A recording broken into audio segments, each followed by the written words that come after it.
तपती झुलसाती गर्म तवे जैसी सड़क के किनारे खड़े होकर आइसक्रीम खाने का मज़ा ही कुछ अलग है। ऐसी ही चिलचिलाती गर्मी में एक आइसक्रीम वैन घंटी बजाते हुए चली जा रही थी। घंटी की आवाज़ को सुनते ही कुछ बच्चे अपने अपने घरों से बाहर निकल के उस आइसक्रीम वाले की ओर दौड़ चले। बच्चों को अपनी तरफ दौड़ते देखकर आइसक्रीम वाले के होठों पे एक अजीब सी मुस्कुराहट फैल गई। फिर उस आइसक्रीम वाले ने, जिसका नाम फजलू था, बच्चों से पूछा, आओ प्यारे बच्चों, बोलो क्या खाना पसंद करोगे?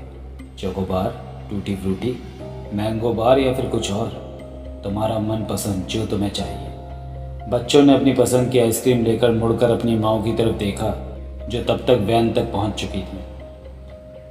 वैन तक पहुँचने वाली उन दो औरतों ने अपने पर्स से पैसे निकाले और वैन वाले को दे दिए। पैसे देने के बाद उन औरतों में से एक औरत ने फजलू से पूछा, अरे फजलू, क्या बात है? शब्बो कई दिन से काम पे नहीं आई, तबीयत तो ठीक है ना उसकी? बीबी जी, तबीयत तो ठीक है उसकी। 2-3 दिन पहले सब्ज़ी में नमक तेज़ हो गया था तो मैंने उसे टोक दिया था। बस इतनी सी बात को लेकर तो नक गई और झोला टांग के अपने मायके जा पहुंची। इस बात को सुनकर दूसरी औरत ने कहा, फजलू, बीवी को खुश रखा करो, गृहस्थी सुख चैन से चलेगी। उस औरत की बात को सुनकर फजलू मुस्कुरा दिया और रेहड़ी से एक एक आइसक्रीम उन दोनों औरतों को दे दी और कहा, यह आइसक्रीम आप दोनों के लिए मेरी तरफ से। औरतों ने आइसक्रीम का जैसे ही एक एक बाइट लिया और आइसक्रीम का स्वाद जैसे ही जीभ पर पड़ा, वैसे ही इन औरतों के मुंह से वाह निकल गई। उन औरतों ने फजलू से कहा, वाह फजलू, यह आइसक्रीम तो बहुत टेस्टी है। औरतों की बात सुन के फजलू बोला, स्वाद क्यों नहीं होगा बीबी जी, ये किसी कंपनी की आइसक्रीम थोड़ी ना है, इन्हें तो मैं खुद अपने हाथों से बड़े प्यार से बनाता हूँ। औरतें फजलू की इस बात को सुनकर मुस्कुरा दी और वापस पलटकर अपने अपने घरों की तरफ लौट गई और फजलू भी अपनी आइसक्रीम की वैन को लेकर आगे बढ़ चला। सारी आइसक्रीम बिकने के बाद फजलू अपनी वैन लेकर शहर से बाहर एक सुनसान इलाके में बनी अपने खंडहरनुमा पुश्तैनी मकान पर पहुंचा। वो अपने मकान की तरफ बढ़ते हुए बड़बड़ाया, आज मेरी खास तरीके से बनी आइसक्रीम ने फिर मेरी जेबें नोटों से भर दी। फिर एक दिन बढ़िया बीत गया। फिर वो अपने खंडहरनुमा घर की तरफ बढ़ा और बेसमेंट में जाने वाली सीढ़ियों की तरफ बढ़ गया। सीढ़ियाँ उतरने के बाद वो एक मेज़ की तरफ बढ़ा, जहाँ कई प्रकार के ऐसे सर्जिकल चाकू रखे थे जो किसी कुशल सर्जन के हाथ में हो तो जान भी बचा सकते हैं, लेकिन जब यही चाकू किसी पेशेवर अपराधी के हाथ में हो तो गर्दन भी उड़ा सकते हैं। फजलू ने धीरे से एक चाकू उठाया और एक तरफ बढ़ गया। उसकी आंखों के सामने एक औरत कुर्सी से बंधी हुई थी और मुंह को भी कपड़े से कसकर बांधा गया था। फजलू कुटिल मुस्कान लिए उस औरत की तरफ बढ़ा। फजलू के पास आते ही उस औरत की आंखें डर के मारे फटती चली गई और मुंह पे कपड़ा बंधा होने के कारण उसके मुंह से घुटी घुटी सी आवाज़ निकलने लगी। फजलू कुर्सी पर बंधी उस लड़की के पीछे पहुंचा और अपने दूसरे हाथ से उस लड़की की गर्दन थाम के बोला, कैसी हो शब्बो डार्लिंग, काहे इतना तिल मिला रही हो? बस चंद मिनटों की तो बात है, फिर हो जाएगी अपनी स्वादिष्ट आइसक्रीम तैयार। ऐसा बोलते हुए फजलू ने अपने दूसरे हाथ में थमे चाकू की नोक उसकी दाईं आंख के ठीक नीचे उसकी खाल में धंसा दी। चाकू की नोक खाल को फाड़ के जैसी ही उसके गाल की ऊपर की हड्डी से टकराई तो शब्बो दर्द से बिलबिलाते हुए बुरी तरह झटपटाने लगी। उसकी झटपटाहट से कुर्सी तो हिली, लेकिन उसकी बेबसी कुछ भी न कर पाई। फजलू चेहरे पर बेबस मुस्कान लिए चाकू की नोक को उसकी आंख की तरफ बढ़ा चुका था। चेहरे की कट्टी खाल से रिश्ता खून शब्बों के आंसुओं में मिलके उसके गालों पर रेखाएं बना रहा था। अभी फजलू अपने काम को अंजाम देने वाला ही था कि तभी दरवाजे पर खटखटाहट हुई। एक पल तो फजलू सहमा और उसके मुंह से बरबस ही निकला, कौन साला कमबख्त आ मेरा इस वक्त, साले चैन से किसी बंदे को मेहनत से कमाने भी नहीं देते। फजलू जोर से चिल्लाया, रुको, आता हूँ। फजलू दर्द से तड़पती शब्बों को छोड़ के बेसमेंट की सीढ़ियाँ चढ़ते हुए घर के मुख्य दरवाजे पर पहुँचा। दरवाजे के बगल में खड़ी लकड़ी की अलमारी में अपने हाथ में थमा चाकू धप्प से दे मारा और चाकू अलमारी में जा धंसा। उसने आगे बढ़ के दरवाज़ा खोला तो सामने कंधे पे एक बैग टांगे हुए आदमी दिखा, जो उसके किसी कंपनी के सेल्समैन होने का इशारा कर रहा था। फजलू गुस्से में बोला, क्या चाहिए? नमस्ते सर, मैं शाइन सोप्स की तरफ से आया हूँ। हमारी कंपनी ने साबुन की बिक्री बढ़ाने के लिए एक बढ़िया स्कीम निकाली है। फजलू गुस्से में भुनभुनाते हुए बोला, अरे जाओ बाबा, मैं वैसे ही बहुत परेशान हूँ, कहीं और जाके अपनी स्कीम दिखाओ। अरे सर, एक बार देख तो लीजिए, शायद आपको पसंद आ जाए। लेकिन फजलू ने उसकी बात पर ध्यान न देते हुए उसके मुंह पर दरवाज़ा भड़ाक से बंद कर दिया। अभी फजलू मुड़ के वापस जाने ही वाला था कि अचानक उसके दिमाग में योजना आई और उसने तुरंत वापस मुड़ के तपाक से दरवाज़ा खोला और वापस जाते हुए सेल्समैन को बुलाया। अरे सुनो भाई, आओ आओ, अपनी स्कीम समझाओ।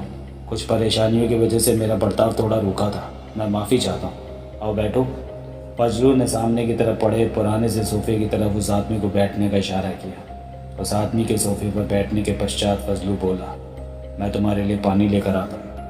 ऐसा कहकर फजलू पास के कमरे की तरफ बढ़ गया और कमरे के कोने में रखे एक बेसबॉल के डंडे को उठा लिया और वापस दबे पाँव चलते हुए सोफे पर बैठे आदमी की तरफ बढ़ा और उसके ठीक पीछे आकर उसने बेसबॉल के डंडे को दोनों हाथों से थामकर एक भरपूर वार उस आदमी के सर पर कर दिया। वार जोरदार था, आदमी सोफे पर ही लुढ़क गया। फजलू वापस उस लकड़ी की अलमारी की तरफ बढ़ा जहाँ उसने चाकू धंसा हुआ था। उसने झट से चाकू निकाला और अपने बाएं हाथ में थाम लिया। दाएं हाथ से उसने उस बेहोश आदमी के कॉलर को पकड़ा और घसीटता हुआ बेसमेंट में जा पहुंचा, जहां शब्बो अपनी कुर्सी को लुढ़काए फर्श पर पड़ी थी। शब्बो को फर्श पर गिरा देख के फजलू बोला, शब्बो रानी, तेरे छूटने की हर कोशिश बेकार है। मैं तुझसे बहुत मोहब्बत करता हूँ मेरी जान, तुझे कैसे कहीं जाने दे सकता हूँ, इसलिए तो तुझे कस के बांधा हुआ है। देख, तेरा आशिक भी ले आया हूँ। ऐसा कहके फजलू ने उस आदमी को शब्बो के पास पटक दिया और बोला, चिंता मत कर शब्बो रानी, ज़्यादा देर नहीं तड़पाऊंगा तेरे आशिक को। ऐसा कहते हुए फजलू ने अपना चाकू वाला हाथ ऊपर उठाया और पचाक से उसकी कनपट्टी पे दे मारा। चाकू कनपट्टी में घुसा और दूसरी तरफ से निकल गया। फिर फजलू ने चाकू उसकी कनपट्टी से बाहर निकाला। कनपट्टी से चाकू के बाहर आते ही खून का फव्वारा छूट पड़ा और कुछ देर तड़पने के बाद वो आदमी शांत पड़ गया। इसके बाद भी फजलू रुका नहीं।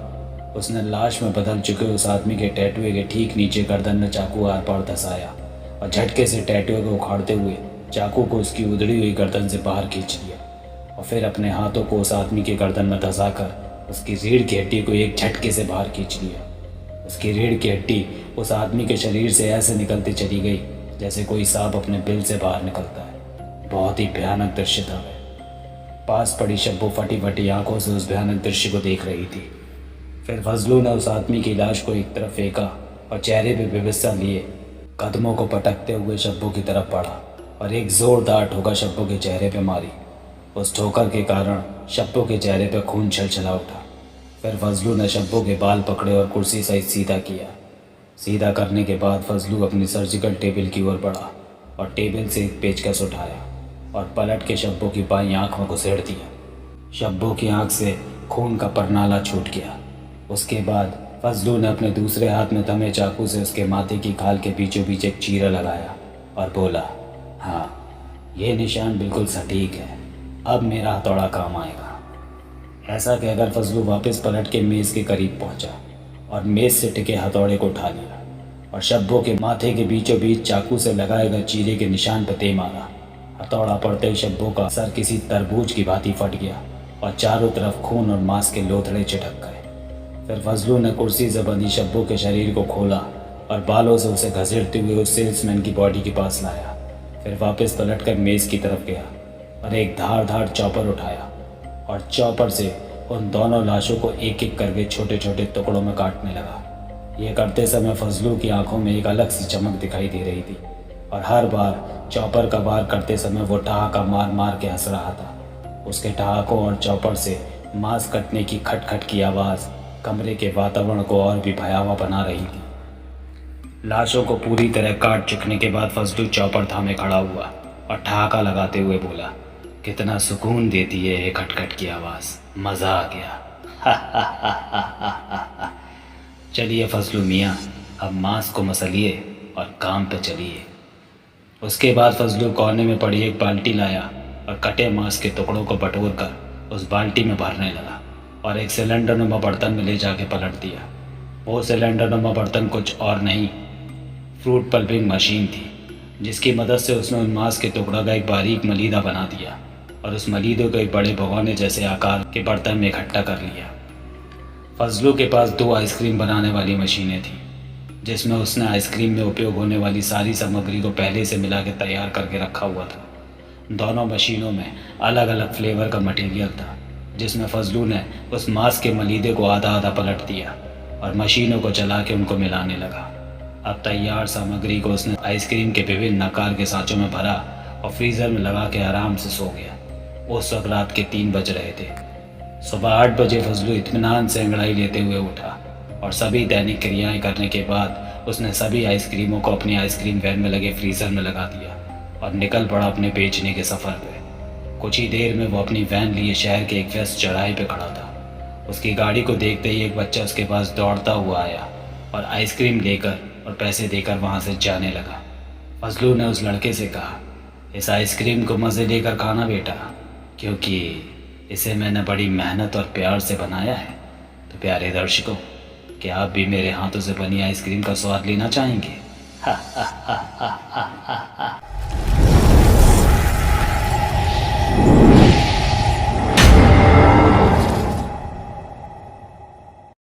मैं चमनगढ़ के सर्कल का ब्रांच मैनेजर हूँ। देश की एक प्रसिद्ध दूध कंपनी में नौकरी है मेरी। काम ऐसा है कि जगह जगह घूमना पड़ता है।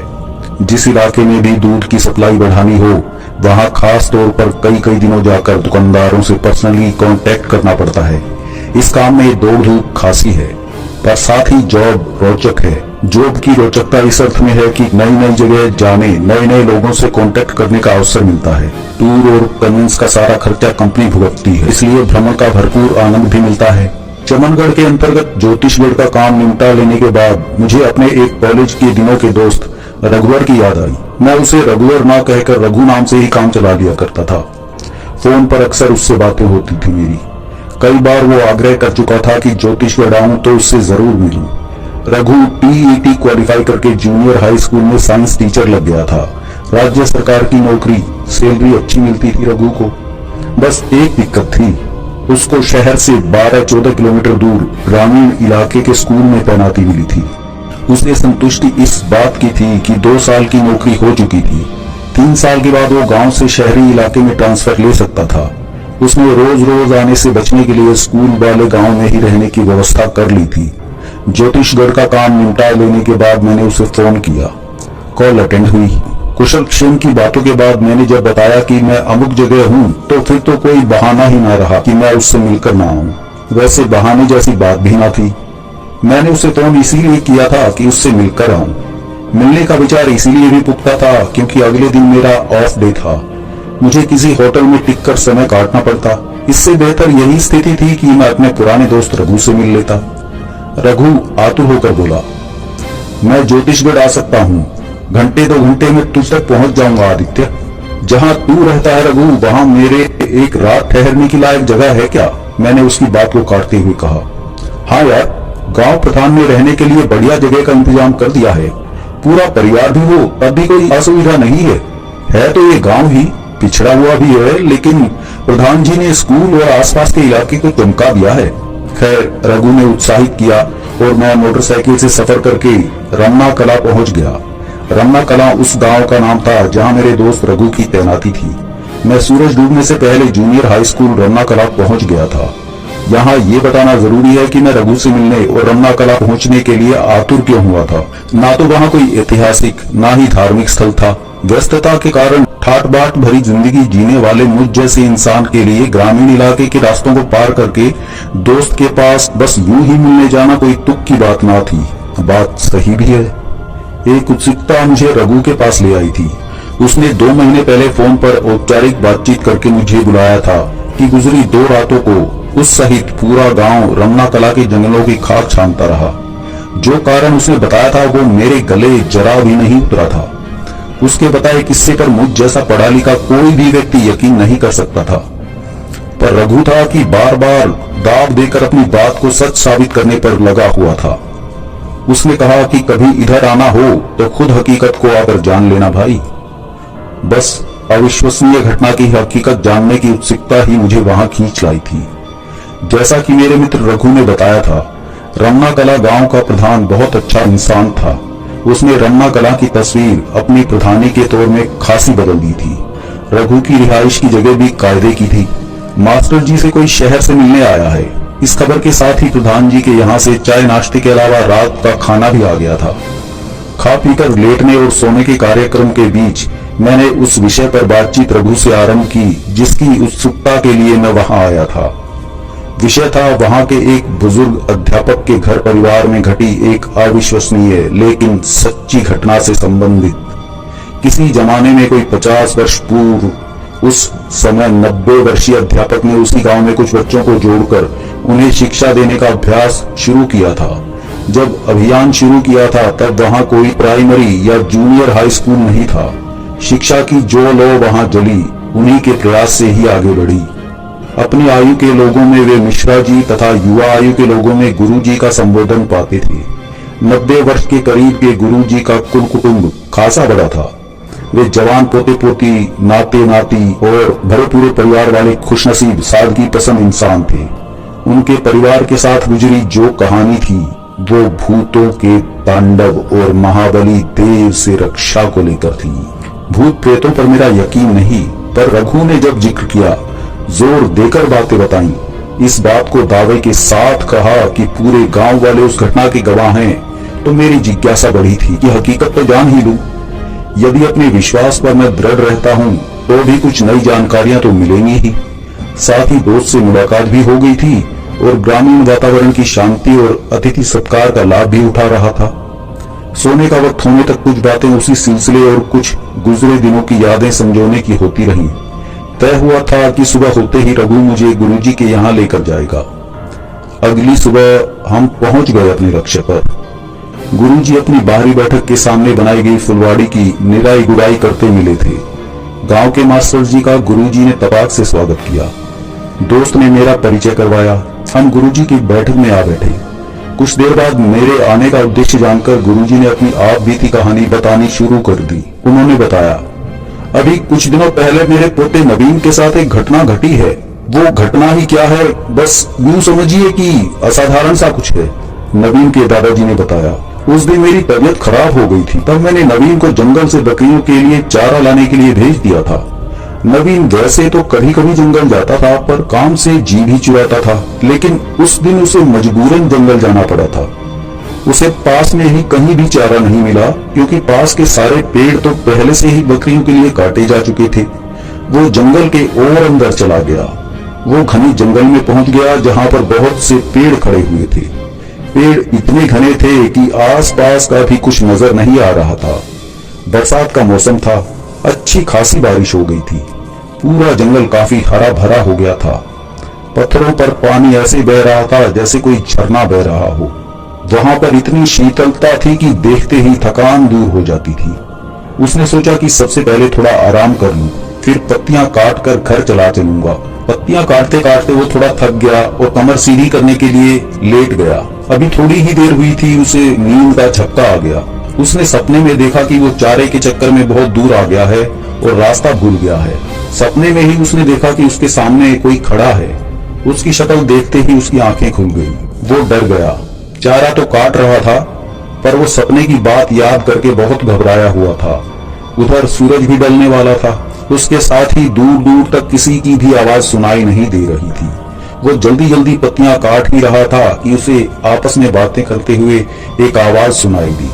उसने सोचा कोई आदमी होगा, उसी के साथ घर चला चलता हूँ। उसने जल्दी से पत्तियां बांधी और जिधर से आवाज आ रही थी उस दिशा की ओर चल दिया। उसने ये ध्यान नहीं किया कि वो आया किधर से है और जा किधर रहा है। वो जंगल में और भीतर घुसता चला गया। आवाज और भी साफ सुनाई देने लगी थी। वो और आगे बढ़ा। उसने देखा कि दो लोग आपस में बातें कर रहे हैं। उनकी पीठ दिखाई दे रही थी। उसने उनके पास जाकर कहा, क्या तुम मुझे घर जाने का कोई छोटा रास्ता बता सकते हो?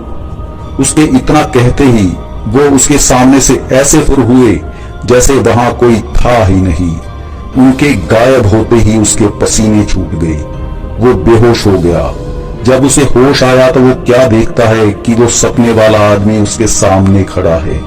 बड़ी बड़ी लाल आंखें, दांत कोनों से बाहर निकले हुए, ऊपर से नीचे तक इतना भयानक कि वो बुरी तरह डर गया। पागल सा होकर भागने लगा। उसने देखा कि एक भालू उसकी ओर भागता हुआ आया और उसके ऊपर झपटा। उसे लगा कि बस अब वो बचने वाला नहीं है। उसके होश ही उड़ गए थे। वो एकदम बैठ गया और वो भालू ऊपर से निकलकर नीचे गिरते ही तो आदमी बन गया। उसके गाल पिचके हुए थे, हाथ टेढ़े और पैर उल्टे थे। उसकी लंबी दाढ़ी थी और दांत होठ काटकर बाहर निकले हुए थे। नवीन तो बस उसे देखे जा रहा था, पर उसके होश ठिकाने नहीं थे। वो वहीं गिर पड़ा। इधर घर वालों को चिंता हो रही थी कि अंधेरा हो गया, नवीन अभी तक घर क्यों नहीं आया। उसके बड़े भाई ने कहा, आता ही होगा। सब लोग इंतजार करके थक चुके थे। रात के 10 बज चुके थे। अब उसके भाई को लगा शायद कुछ तो गड़बड़ है। कुछ लोगों ने कहा, चलो ढूंढते हैं, क्या पता इतने बड़े जंगल में ना जाने क्या हो गया हो। सब लोग लाठी भाले टॉर्च लेकर उसे ढूंढने निकल पड़े। उसका बड़ा भाई प्रदीप अपाहिज था, एक पैर पोलियोग्रस्त था, इसीलिए उसके पिता ने कहा, बेटा तू यहीं रहे अपनी माँ और बहन के पास, हम लोग आते हैं, कुछ खबर होगी तो हम बताएंगे। पूरी रात हमें जंगल में ढूंढते हुए निकल गई थी, पर नवीन का कुछ पता नहीं चला। जहां तक लोग जा सकते थे वहां तक सारा जंगल छान मारा गया, मगर हमें नवीन का कोई पता नहीं चला। सब लोगों ने कहा कि और आगे घने जंगल में जाना ठीक नहीं है। तय हुआ कि सुबह होते ही फिर चलेंगे।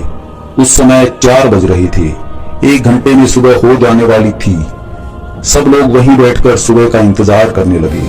सुबह हो गई। सब लोगों ने कहा, चलो अब चलते हैं। सब लोग चल दिए। सब आवाज लगा रहे थे, नवीन नवीन, पर वो तो सुध-बुध खोए बैठा था। उसे ये पता ही नहीं था कि वो कहां पर है। पूरा दिन गुजर गया, नवीन का कहीं पता नहीं चला। सब लोग परेशान थे। उधर नवीन का भाई बहुत व्याकुल था, बेचारा कुछ कर भी तो नहीं सकता था। वो अपने सामने खड़े पीपल के पेड़ के नीचे जाकर गड्ढा खोदने लगा और कहने लगा, मेरा भाई आएगा, मेरा भाई आएगा, जरूर आएगा। वो कहे जा रहा था। वो उस पीपल पर रोज सुबह दूध चढ़ाता था। वो उसे अपने देवता का निवास मानता था। प्रदीप की पुकार सुनकर उनके देवता सामने आ गए। उधर आधी रात हो गई थी और नवीन को भूतों ने घेर रखा था। नवीन ने बाद में प्रदीप को बताया था, भाई क्या बताऊं, उस रात की बातें याद करके मैं अभी भी डर जाता हूँ। वहां पर इतने भूत एक साथ मैंने देखे कि किसी ने सपने में भी नहीं देखे होंगे। किसी की गर्दन अलग, कोई बिना आंख कान का, कोई बिल्कुल ढांचा, ना जाने किस किस तरह के भूत थे। वे चारों तरफ तांडव कर रहे थे। मैं कभी जिंदगी में सोच भी नहीं सकता था कि ऐसा दिन भी आएगा। ऐसी तरह तरह की आवाजें निकाल रहे थे कि सारा जंगल उनकी आवाजों से गूंज रहा था। मुझे लग रहा था कि अब मैं शायद बचने वाला नहीं हूँ। लगता था ये लोग मुझे मार डालेंगे। मैं तो इतना डरा हुआ था कि मैं रो पड़ा था। अचानक घोड़े की टापों की आवाज आई। सब लोग एकदम घबरा गए। इधर जंगल की खाद छानने वालों ने आस छोड़ दी थी कि नवीन मिलेगा। सब लोग वापस आ गए। सारे घर में मातम सा छा गया था।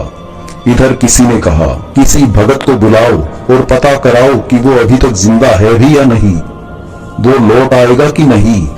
एक आदमी वहां के भगत को बुलाने चला गया। उधर प्रदीप के देवता वहां पर पहुंचे, हाथ में तलवार, घोड़े पर सवार। उनको देखते ही सारे भूत भागने लगे। उन्होंने एक एक को पकड़ पकड़ के ऐसे मारा जैसे दंडित कर रहे हों। सबसे माफी मंगवाकर उनकी जान बख्शी। ये सब नवीन अपनी आंखों से देख रहा था। उस घुड़सवार ने कहा, अब तुम चिंता मत करो, मैं आ गया हूं। सुबह तक तुम्हें कोई ना कोई लेने आ जाएगा। अब तुम बेफिक्र होकर घर के लिए मेरे पीछे पीछे चल पड़ो। उनके आने से नवीन का सारा डर खत्म हो गया। वो आराम से चल पड़ा था। इधर भगत जी आए। उन्होंने अपना ध्यान लगाकर देखा और कहा, तुम्हारा लड़का सही सलामत है और सुबह तक आ जाएगा। तुम्हें चिंता करने की कोई जरूरत नहीं। वहां पर तुम्हारे देवता पहले ही पहुंच चुके हैं। उधर नवीन का भाई प्रदीप अभी वहीं पर बैठा था और कहे जा रहा था, मेरा भाई आएगा, आएगा मेरा भाई। वो किसी की भी बात नहीं मान रहा था।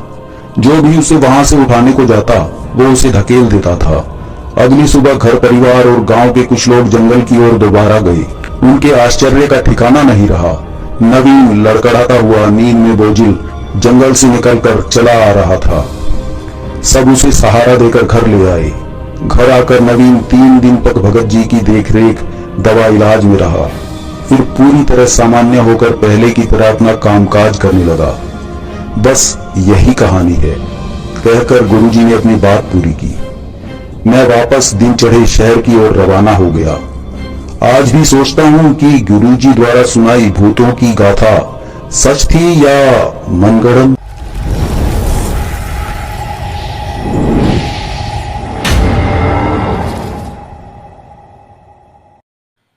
उस दिन मेरा और मेरे बॉस का एक छोटी सी बात पर विवाद हो गया।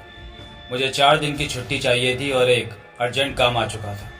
पिछले महीने में भी जब मैंने छुट्टी के लिए अप्लाई किया था तो मेरे बॉस ने उस वक्त भी मेरी छुट्टी कैंसिल कर दी थी और ऐसा मेरे साथ कई बार हुआ था, जिस वजह से कई बार मेरे प्लान्स फेल हुए थे और इस बार भी वैसा ही हुआ। मेरी बीवी और बच्चे बाहर गांव गए हुए थे और उन्हें लेने के लिए मुझे जाना था। जब बॉस ने मेरी छुट्टी कैंसिल कर दी तो मैं इस बात पर चिढ़ गया और बॉस से झगड़ा कर बैठा। लेकिन फिर भी जॉब तो मुझे करनी ही थी, तो इसलिए मैंने तय किया कि मैं ओवर टाइम करके अपने हिस्से का काम खत्म कर लूँगा और छुट्टी पर चला जाऊँगा, और इसके लिए बॉस भी राजी हो गया। शाम के 7:30 बजते ही धीरे धीरे ऑफिस खाली होने लगा। वह एक 6 मंजिला इमारत थी जिसके 5वें माले पर हमारा ऑफिस था। 8:30 बजे तक ऑफिस पूरी तरह से खाली हो चुका था। अब ऑफिस क्या, उस पूरी इमारत में मैं अकेले ही बचा था। बीवी घर पर नहीं थी, इसलिए देर रात तक काम करने की सोची और तय किया कि वहीं पर सो जाऊंगा। मैं काम में व्यस्त था और रात के तकरीबन 12 बजे अचानक बरामदे में किसी के चलने की आवाज़ आई। कोई बरामदे में यहाँ से वहाँ घूम रहा था। मुझे लगा बिल्डिंग का वॉचमैन होगा, इसलिए मैंने इस पर ज़्यादा ध्यान नहीं दिया, लेकिन वह कदमों की आवाज़ काफ़ी देर तक वहीं पर घूम रही थी। वॉचमैन होगा भी तो इतनी देर तक वह मेरे ही बरामदे में क्यों घूम रहा? ऐसा मैं सोच रहा था कि तभी उन कदमों की आवाज़ मुझे ऊपर जाती हुई सुनाई दी। मैं थोड़ा सोच में पड़ गया, क्योंकि ऊपर का माला पूरी तरह से खाली था और तो और वहाँ कोई लाइट नहीं थी। ऊपर जाने वाली सीढ़ियों पर भी इतना सारा सामान पड़ा था कि उजाले में भी ठीक से वहाँ नहीं जाया जा सकता था। तो फिर ऊपर इस वक्त कौन गया होगा? ये सोचते हुए मैं अपनी डेस्क से उठ खड़ा हुआ। दरवाजे के बाद 3 डेस्क की लाइन थी और मेरी डेस्क बाकी डेस्क से आखिरी लाइन में बीच में थी, जहाँ से खड़े होकर बाहर बरामदे में देखा जा सकता था। मैं वहाँ से निकलकर बाहर बरामदे में गया और ऊपर के माले की सीढ़ियों की ओर देखने लगा। वहाँ काफ़ी ज़्यादा अंधेरा था और तो और अब वहाँ किसी तरह के कदमों की आवाज़ सुनाई नहीं दे रही थी। फिर मुझे लगा कि मुझे नींद आ रही है, इसलिए मुझे भ्रम हुआ होगा कि ऊपर कोई गया है। शायद वॉचमैन यहाँ आया होगा और नीचे चला गया होगा और मुझे लगा कि वह ऊपर गया। मैं फिर से अपने ऑफिस में आ गया। दरवाजे के पास ही कॉफ़ी की मशीन थी। मैंने नींद को भगाने के लिए कॉफ़ी बनाई और फिर से अपनी डेस्क पर आकर बैठ गया। कॉफ़ी खत्म करके मैं फिर से अपने काम में लग गया।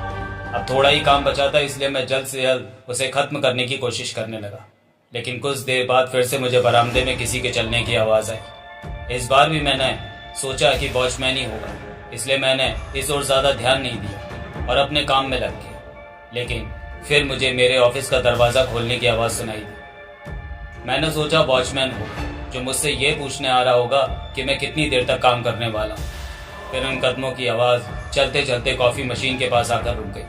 मशीन के ऊपर लगे लाइट की वजह से उस आदमी की परछाई मुझे अपनी डेस्क की लाइन में फर्श पर दिख रही थी। शायद वह कॉफ़ी पीने के लिए रुका हुआ था, इसलिए मैं उसे नज़रअंदाज करते हुए काम में जुट गया। लेकिन काफ़ी देर तक वह आदमी वहीं पर खड़ा था, इसलिए मुझे शक हुआ कि आखिर वह कर क्या रहा है। इसलिए मैंने उठकर देखा, लेकिन वहाँ कोई नहीं था और परछाई भी गायब हो गई थी। पहले तो मुझे लगा कि मुझे कोई भ्रम हुआ होगा, लेकिन फिर अचानक किसी के चलने की आवाज़ आने लगी। कोई ऑफिस में ही चल रहा था, मेरे आसपास ही। ऑफिस में चारों ओर लाइट चालू थी, लेकिन फिर भी कोई दिखाई नहीं दे रहा था। मैं डर गया और यहाँ वहाँ देखने लगा। आवाज़ मेरे आसपास से ही आ रही थी और आवाज़ धीरे धीरे बढ़ने लगी, जैसे कई सारे लोग उस कमरे में यहाँ से वहाँ घूम रहे हैं। और ये कोई मेरा भ्रम नहीं था, ये आवाज़ें काफ़ी ज़्यादा साफ और स्पष्ट थी।